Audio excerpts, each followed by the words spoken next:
we're going to be talking about the PAX Gaming Convention. I know that Larson and Reed have had some experiences there. Oh, but, yeah. Yeah. But, Experience is an understatement. Right. Before we talk about that together, we're going to throw it to Josh, who actually has some videos there. So, Josh?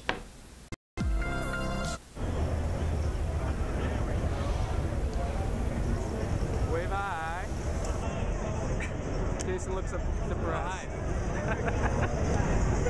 Hi, I'm Michelangelo from 3 Kilobytes, and what I love about PAX East here in Boston is not just playing the new games that are coming out, but I love talking to the indie developers in the indie section in the back. That's where you really get to find out how hard it is to make a game, create a game, and learn the mechanics and the guts of what works and what doesn't. And it's nice to try like Diablo 3 on PS3 or wait in line like 2 hours to try Watch Dogs. That's great.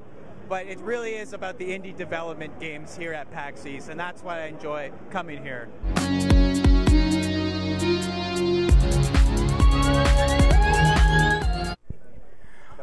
All right, so I'm here with Fraser from Video Games Awesome. So first, Fraser, I gotta know, which city is more badass, Boston or Vancouver? Well, Vancouver riots after their games, even when they win. So is that badass or is that just idiotic? Boston's got that wicked badass accent. That's not even the accent. Was it? I'd have to say, considering some of the movies that have taken place here, I'd say they probably have the edge for badass. Vancouver is way more lazy and goes to bed early. Yeah, it's by a long shot, in fact. Vancouver isn't even close to badass. At least they're clean. So, so for people out there who love video games and want to start up their own shows, is there any particular advice you would have for someone who wants to do walkthroughs, playthroughs? Because a lot of people do it, but don't have the same success that you guys have had. I think that our success certainly wasn't runaway.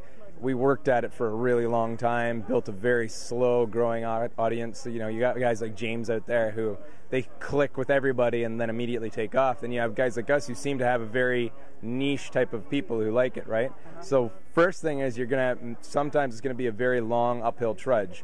But when you want to get out of the gate right at the bat, I'd say it always helps to have like a hook, something unique about your show that makes it stand out. I think ours was the format with the couch over top of the gameplay and the glowy screen and the chat on the show when we went live.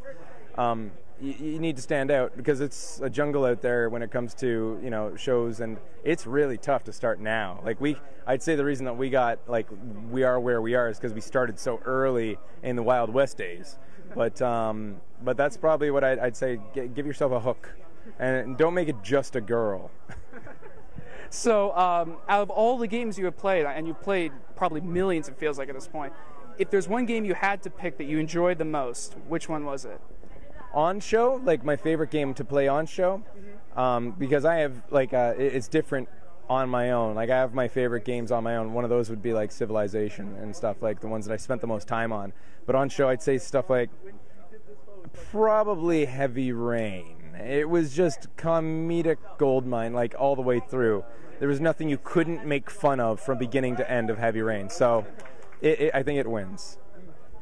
Fraser, thank you so much for coming on. All right. Thanks, no problem. We're all good.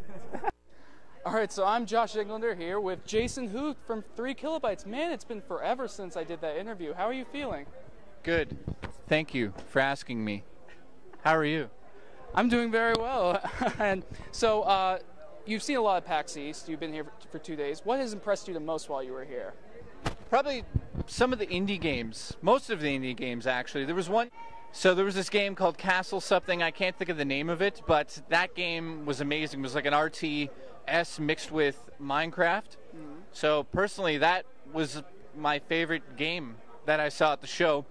Then there was a few other I think like Zombie Tycoon 2 looked amazing. That had crossplay from the Vita to the PS3. The Last of Us looks scary as hell.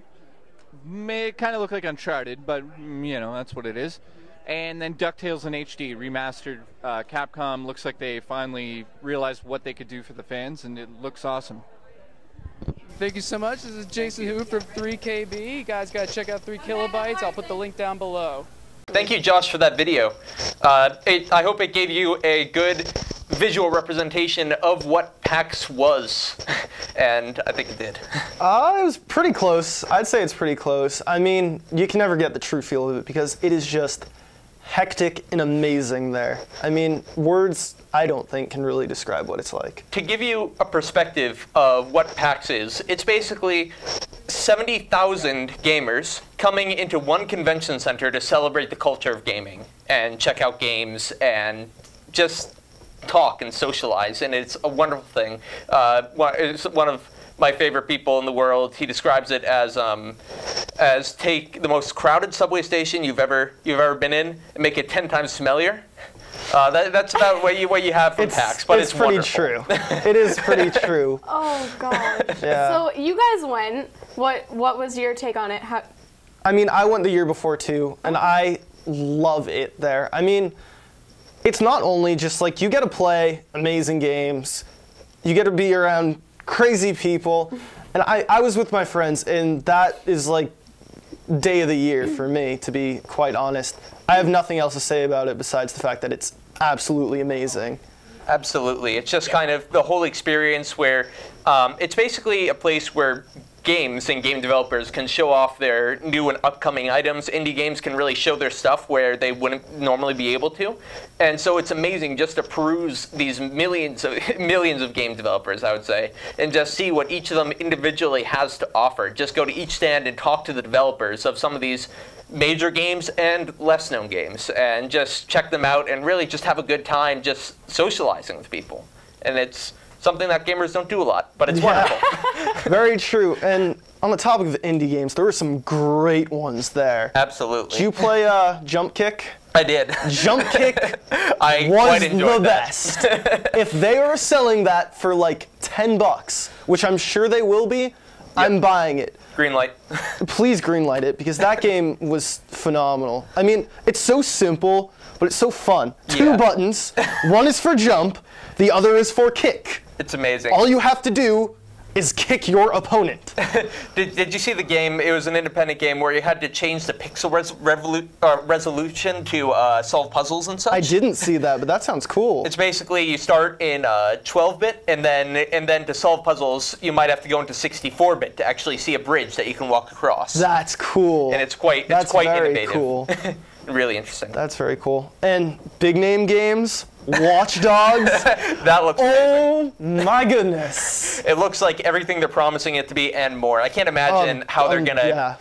For those who don't know, Watch Dogs is basically a massive city that is completely under your control. You control the power, you control public transit, it's basically like a massive James Bond movie. You can look at people's identity, just a random person on the street, just look at who they are and what they're interested in, and just learn about random people on the street, and it looks wonderful. Look it up. It's crazy cool. I mean, just in the presentation, they unveiled like a very good amount of stuff in that. They have some really great stuff going on in that game, and I can't wait to get it. Did you manage to play ESO? I did not. I didn't either. The line was like 4 hours long. Very long. I know. I was sad that I couldn't jump on that because I did want to play that a lot. I did as well. I can wait for beta. Very true, very true. I wasn't able to see the Assassin's Creed gameplay. Yeah, Were you? Either. I don't know. I'm not too interested in the Assassin's Creed franchise. Shame on you. I don't know. I played 3. I wasn't too impressed. Well, goodness. So I didn't. Larson I didn't has some wait high time. standards. Guys, Yeah. High in standard his games. Yeah. My games. Goodness. I got to play Dust 514. I was really impressed. I was impressed that those are from the guys that make EVE Online. Yeah, and absolutely. I've played that game for like 2 days and got my head exploded because there was just way too much in there. Yeah. But when I played Dust, I was so happy. It was great. I mean, they've integrated so much stuff from like all the shooters out there. Like, it has a great mix of like Halo. Yeah. Has a great mix of Call of Duty. Has a great mix of Battlefield. Exactly. And it's free to play on PS3. Yeah, I've been anticipating this game for a long time. Ever since I heard about it, for about a year now, I think it's been the last time it was announced. I'm pretty sure. I've been waiting for this game to come out. I've been really excited for it. Oh, I sadly own an Xbox, so I can't get it. Which big mistake for me, because that game. Whoever has a PS3 out there, just go and get it as soon as it comes out, because you're gonna love it. I can already tell. But there was a ton of other stuff there, and some YouTube celebrities, one of which I had the honor of meeting. I was at the Game Station panel, was able to meet Total Biscuit, and I got yelled at for asking a bad question. You even asked a question. You even got an interaction from one of them. I did. And yeah, I was hated on by the entire audience there. Oh, that's wonderful. If you look it up, I'm the one who asked the question about the faction for PlanetSide 2, and you'll notice that I'm pretty hated on there. I personally play Terran.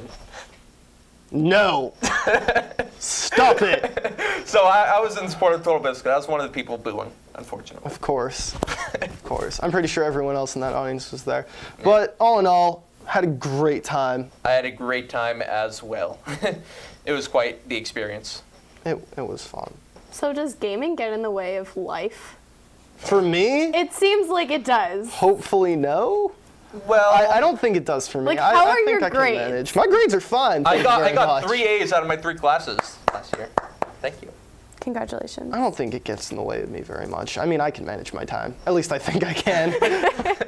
It's all kind of about time management, what you do with yourself. Like, I like to limit myself, so I'm playing, and I realize, hey, I've been on for 2 hours. Maybe I should stop. Yeah, maybe. And sometimes when I have stuff to do, I might say, okay, I'm going to only play for an hour, and I literally time it on my iPhone.